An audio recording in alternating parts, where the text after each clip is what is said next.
Hello guys, आज हमारा topic है cash book with double column, यानी कि डबल कॉलम कैश बुक हमने कैसे बनानी है। डबल कॉलम कैश बुक है हमारे पास टोटल 3 केसेस है। इसमें क्या होता है कि हमने लास्ट वन जो हमने किया था उसमें किया था सारा फॉर्मेट एज इट इज था, सिर्फ यहाँ पर अमाउंट का एक ही कॉलम था and that amount column is considered for cash column. यहाँ पर हमने क्या करना है, कैश बुक के केस में विद डबल कॉलम में हमने क्या करना है, हमारे पास 3 केस बनते हैं। पहला केस है cash with discount column, bank with discount column and cash with bank column. ये दोनों बिल्कुल इजी हैं और ये हमारा जो एरिया वाला टॉपिक है कैश और बैंक कॉलम में, उसमें नए टॉपिक ऐड होंगे, नई कुछ ऐड होगा और इसकी हमारी ट्रिपल कॉलम के साथ पूरा कंसर्न है, कैश प्लस बैंक के साथ। पहले हम ये करते हैं कैश और डिस्काउंट और बैंक और डिस्काउंट। करना कैसे है, बिल्कुल सम करने का मेन प्रॉपर तरीका वही है। जैसे करना है, हमने जब भी एंट्री डालनी है सारी की सारी एंट्री हमने डालनी है कैश। जब भी कोई कैश के साथ कोई डिस्काउंट होगा, जैसे कैश के साथ कोई डिस्काउंट होगा, मान लो कि हमने कोई गुड्स परचेज किए हैं, goods purchase for cash 4 rupees 4800 allowing discount 200। मान लो कि ये एंट्री है, हमने इसकी कैसे ट्रीटमेंट करनी है कि हमने गुड्स परचेज किए हैं, क्या एंट्री होगी, वैसे हमने एंट्री डालती है purchase account debit to cash to discount received. ये मैंने पहले बताया हुआ था, ये हमारी कौन सी साइड होती है, ये हमारी कैश बुक के अकॉर्डिंग, कैश बुक के अकॉर्डिंग हमारी रिसीव्ड साइड है और कैश बुक के कैश अकाउंट के अकॉर्डिंग ये हमारी पेमेंट साइड है। और ये डिस्काउंट जो होता है डेबिट साइड वाला डिस्काउंट है ना, नॉमिनल अकाउंट के अकॉर्डिंग सोचो, डेबिट साइड में कौन सा डिस्काउंट होता था, डिस्काउंट अलाउड। ये या इनकी नॉमिनल अकाउंट के देखिए ये हमारा डिस्काउंट अलाउड है और ये वाला कौन सा डिस्काउंट है, डिस्काउंट रिसीव्ड। ठीक है, हमने क्या करनी है एंट्री, इसकी एंट्री कैसे करेंगे, परचेज कितने की है, 5000 की परचेज है, 4800 हमने कैश दे दिया और 200 में डिस्काउंट मिल गया, जनरल एंट्री। इसकी ट्रीटमेंट हमने कैसे करनी है, बाय वाली साइड पे जाके बाय परचेज लिख देना, 4800 यहाँ पर लिख देना और 200 यहाँ पर लिख देना। ठीक है, पॉइंट टू बी नोटेड। सबसे पहले ज्यादा पॉइंट मेन सेल के बेस में या किसी परचेज के बेस में, सेल के बेस में, या किसी पैसे लेने या किसी को पैसे देनी है, 4 एंट्री में डिस्काउंट होता है सिर्फ।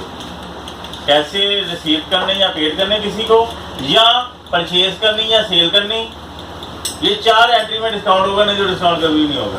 ठीक है, दूसरा पॉइंट क्या नोट करना है, हमेशा हमारा कैश के कॉलम का, कैश के कॉलम का हमेशा हमने बैलेंसिंग करनी है, कैश के कॉलम की हमेशा बैलेंसिंग होनी है, डिस्काउंट कॉलम की कभी बैलेंस नहीं करनी, सिर्फ कास्टिंग करनी है। बड़े में कास्टिंग,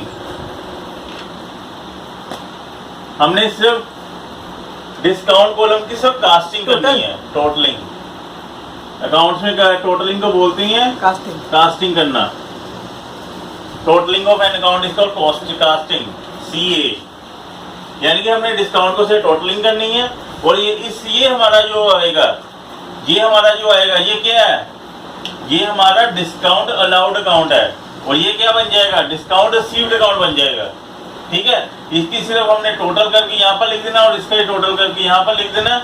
और इसके बाद में हमने जब इसकी पोस्टिंग करनी है वो बाद में बताऊंगा वैसे कैसे करनी है। फर्स्ट वन सम मैंने जो शीट दी है उसके अकॉर्डिंग सम नंबर ये हमारा है सम नंबर 3 है। सम नंबर 1 एंड 2 हमारा सिंपल कॉलम कैश बुक है, वो हमने एज इट इज करना है। सम नंबर 3 निकाल लो, तो उसमें से बैलेंसिंग करनी है ना, हमें बैलेंसिंग हम सिर्फ बैलेंसिंग करनी नहीं, उसका पोस्टिंग टू लेजर भी करनी है, अभी मैं करवाने लगा हूँ। देखो पहले सबसे पहला बैलेंस, सबसे पहले देखो क्या है, ओपनिंग बैलेंस 19,000। ओपनिंग बैलेंस कैसे लिखेंगे, 2018 April 1 to balance brought down, कितना आएगा 19,000 कैश वाले साइड पे। ठीक है, receive from Basu and discount allowed to him 160। हमने पैसे बासु से लिए हैं। रिसीव क्या, रिसीव किस साइड आएगी, टू बासु, रिसीव साइड क्या आएगा, टू बासु, बासु। बासु से कितने रुपए आए हैं, 3840 आए हैं और 160 का उसको हमने डिस्काउंट दिया है। 160 का उसको हमने डिस्काउंट दिया है और डिस्काउंट ये क्या हो गया, डिस्काउंट अलाउड। ये आएगा अप्रैल 3 की एंट्री। आगे sold goods for cash, goods sold किए तो क्या आएगा, टू सेल्स, पैसा आया ना, टू सेल्स कैश वाली साइड पे। Purchase goods for cash, by purchase cash के कॉलम में।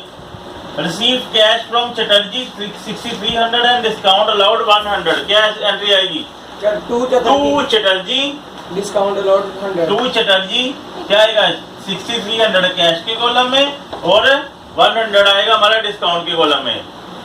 It's okay. Now purchase the machine for 7000, हमने मशीन खरीदी है, मशीन खरीदी है। मशीन कैसे करनी है, बाय मशीन 7000, ठीक है, कैश के कॉलम में। Paid Banerjee 3900 and discount receive 50। अब क्या करना है, हमने पेमेंट की है बेनर्जी को, पेमेंट किस साइड आएगी, इस साइड में। क्या करेंगे, बाय बेनर्जी 3900 कैश की कॉलम में और डिस्काउंट हमारा का आएगा 50। Received interest on investment, interest on investment हमने ली है, क्या करेंगे, टू इंटरेस्ट ऑन इन्वेस्टमेंट कितना 600 रुपया सीधा कैश में। Paid to Bose, by Bose, by Bose कितना 2100। Paid to Naidu, by Naidu, by Naidu 1900 और डिस्काउंट में 100, बाय डिस्काउंट में 100। By salaries 1400, by rent 1500। Received loan from bank, to banks loan, receive from to banks loan, हमने loan लिया बैंक से, क्या एंट्री आएगी, टू बैंक्स लोन, ठीक है। नीचे आंसर देखो, मैंने 3 आंसर दे रखे हैं। 3 आंसर देने का मतलब है एक बाय बैलेंस कैरी डाउन आएगा कैश का, एक डिस्काउंट अलाउड का टोटल है और एक डिस्काउंट रिसीव का टोटल है। ये टोटलिंग दी हुई है नीचे डिस्काउंट सेम है। की। इट्स क्लियर है, ठीक है। अब इसी से हम पोस्टिंग कैसे करते हैं वो समझाना है, ठीक है। मैं सीधी पोस्टिंग करने लगा हूँ। हमने मान लो कि कैश बुक हमने बना ली है, ठीक है, कैश बुक बना लिया और इसकी पोस्टिंग कैसे करनी है। पोस्टिंग करने का सबसे बढ़िया तरीका क्या है, हमने क्या करना है, जैसे हमारा पहला बैलेंस था ओपनिंग बैलेंस, पहला ओपनिंग बैलेंस से टू बैलेंस ब्रोक डाउन। ये हमारा जो कैश बुक है ना, एक हमारा कैश अकाउंट ही होता है। कैश काउंट, कैश अकाउंट की कभी भी पोस्टिंग नहीं होती। कैश अकाउंट में मैंने स्टार्टिंग जो चैप्टर की करवाई थी परसों, उसी टाइम मैंने बोला था कि कैश बुक दोनों रोल अदा करता है, जर्नल का भी रोल अदा करता है और एक लेजर का भी रोल अदा करता है। यानी कि कैश बुक एक कैश अकाउंट ही है, यानी कि इसी का बैलेंस हमारा कैश अकाउंट बन जाएगा, हमारा कैश अकाउंट सेपरेट से नहीं बनेगा। तो जब लेजर में डालेंगे तो उन्हें कैश काउंट लिखना ना, यहाँ इसी का बैलेंस आएगा ना, कैश अकाउंट नहीं बनेगा। ये इसके आगे जो हमारा नेक्स्ट चैप्टर है ना, ट्रायल बैलेंस, ट्रायल बैलेंस, वहां पर सीधे इसी का बैलेंस आ जाएगा ऐसे कैश बुक या कैश अकाउंट, ठीक है। ये हमारा कैश अकाउंट है, ये डिस्काउंट अलाउड अकाउंट है और थर्ड वन हमारा अगर कैश बैंक और डिस्काउंट आगे जो ट्रिपल कॉलम है वहां तीनों कॉलम इकट्ठे बनने हैं, कैश बैंक और डिस्काउंट ट्रिपल कॉलम में। और वहाँ एक कैश का कॉलम, एक कैश कॉलम का मतलब कैश अकाउंट, बैंक कॉलम का मतलब बैंक अकाउंट, डिस्काउंट अलाउड और डिस्काउंट रिसीव्ड अकाउंट, ठीक है। एट ए टाइम 4 अकाउंट बनाते हैं हम। अब कैसे करना है, सबसे पहले रिसीव फ्रॉम बासु, बासु का अकाउंट खोल लो। हमने किधर लिखा, इधर बासु लिखा ना डेबिट साइड पे, और वहां पर लिख देंगे बाय कैश, बिल्कुल सिंपल, ठीक है। ये बाय कैश 3640, जैसे उसके नीचे ही टू ठीक है। सेल्स है तो सेल्स अकाउंट खोल के बाय कैश। हाँ, सारे का हमने क्या करना है, जैसे नीचे सेल है, सेल का अकाउंट खोल लो, बाय कैश, सेल्स पे क्या लिख के क्या लिखना है, डेट डाल के बाय कैश कितना 1500। फिर परचेज का अकाउंट खोल लो, परचेज क्या लिखेंगे, टू कैश 3200, ठीक है। अब आगे चटर्जी का अकाउंट खोलेंगे, चटर्जी में बाय कैश, मशीन का अकाउंट खोलेंगे टू कैश, बनर्जी का अकाउंट खोलेंगे to cash, interest on investment का अकाउंट खोलेंगे by cash, paid to Bose, Bose का अकाउंट खोलेंगे टू कैश, नायडू का अकाउंट खोलेंगे टू कैश, आगे सैलरीज का अकाउंट खोलेंगे टू कैश, रेंट का अकाउंट खोलेंगे टू कैश, बैंक से लोन का अकाउंट खोलेंगे, बैंक से लोन का अकाउंट खोलेंगे तो बाय कैश, एक रह गया हमारा डिस्काउंट अलाउड और डिस्काउंट रिसीव्ड का अकाउंट। वो कैसे बनाना, बाकी तो सारा सिंपल है। डिस्काउंट अलाउड का अकाउंट खोलो, क्या करना है यहाँ पर, इसका जो टोटलिंग आएगी ना उस पर क्या लिखना है, to total as per cash book. और डिस्काउंट रिसीव्ड का अकाउंट खोलो, by total as per cash book. जो इसी का टोटल होगा और जो इसी का टोटल होगा, जो ये हमारा डिस्काउंट अलाउड में आ जाएगा, ये हमारा डिस्काउंट रिसीव में आ जाएगा। It's okay. सिर्फ हमारा इतना ही है हमारे इसमें मेन डिस्काउंट। और अगर बैंक का होगा, बैंक का नेक्स्ट सम देखो, एक मिनट, नेक्स्ट सम देखो। हमेशा अगर ज्यादातर पेपर में क्या आता है, ट्रिपल कॉलम ही कैश बुक आती है। जैसे सीबीएसई के सिलेबस में बोलते बोला गया है कि हमारे सिलेबस में ट्रिपल कॉलम नहीं है। सीबीएसई की बुक्स में स्पेशल लिखा हुआ है कि ट्रिपल कॉलम कैश बुक उनके सिलेबस में नहीं है, पर पेपर सारा कैश बुक उनको जैसे डालते हैं ना, ये वाला डाल देते हैं। कैश और डिस्काउंट की उन्होंने नीचे एंट्री करनी होती है जनरल प्रॉपर बना के। डिस्काउंट की उन्होंने एंट्री करनी होती है नीचे जनरल प्रॉपर सेपरेटली बना के वर्किंग नोट में देना होता है। यानी कि मतलब कहने का ट्रिपल कॉलम उनको ना होते हुए नॉलेज होनी चाहिए। अगर पेपर में ट्रिपल कॉलम के अकॉर्डिंग आपका सम नहीं आता तो इसके अकॉर्डिंग करना पड़ेगा, कैश प्लस बैंक के अकॉर्डिंग। ठीक है, सिर्फ डिस्काउंट कॉलम नहीं ना बनेगा सीबीएसई के अकॉर्डिंग। और सीबीएसई के अकॉर्डिंग मेन नॉर्म्स क्या होते हैं कि जो डिस्काउंट की एंट्री जो रह जाती है ना, हमारे अगले मैंने केस लिखवानी है जिसमें जनरल एंट्रीज हैं, उसमें मैंने ये केस लिखवानी है कि हमने ट्रिपल कॉलम में आगे काउंटर एंट्री का कॉन्सेप्ट नहीं आना है, कैश और बैंक की आनी है, बैंक की ट्रीटमेंट आनी है, चेक डिसऑनर भी होना है, बाउंस भी होना है, उसके रिलेटेड अलग अलग एंट्रीज है जो पूरा सम रीड करके हमने फिर करनी होती है। ठीक है, वो तभी पता लगेगी अगर हमें ट्रिपल कॉलम कैश बुक आती है। ये उनका सब बोर्ड का ये फंडा होता है कि हमारे सिलेबस में ट्रिपल कॉलम कैश बुक नहीं है, पर ट्रिपल कॉलम कैश बुक किए बिना हमारी कैश बुक की प्रॉपर कैलकुलेशन का पता नहीं लगता, इसलिए ट्रिपल कॉलम हमने करनी है। जैसे जीएसटी मैंने करवाई है ना, नॉलेज बढ़ी है ना, ये नॉलेज नहीं बढ़ी, इससे सम की क्लैरिटी होगी कि हमने अच्छी तरह सम कैसे किया। ठीक है, ऐसे बुक में अगर किसी ने बच्चे ने पढ़ा हो ना कि triple column is not syllabus in CBSE, उसको एक छोड़ दो लाइन को। ठीक है, हमने करनी है।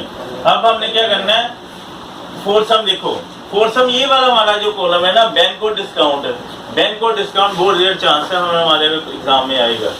बैंक और कॉलम में स्पेशल क्या लिखा होगा, सम के ऊपर ही लाइन लिखी होगी कि नीचे सारे सम की सारी ट्रांजैक्शन हमने बैंक से करनी है, बस।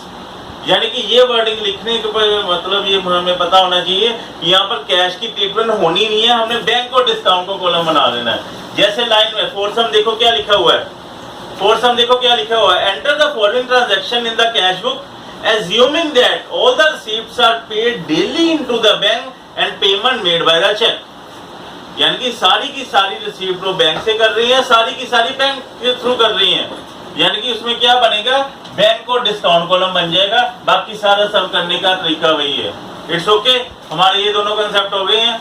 अब कल करेंगे इसको पूरी डिटेल के साथ, क्योंकि इसके हमारे कंसीडर होना है ट्रिपल कॉलम के साथ इसकी मैचिंग होनी है। ठीक है, अब इसको कंप्लीट करो, ये 4 के 4 सम।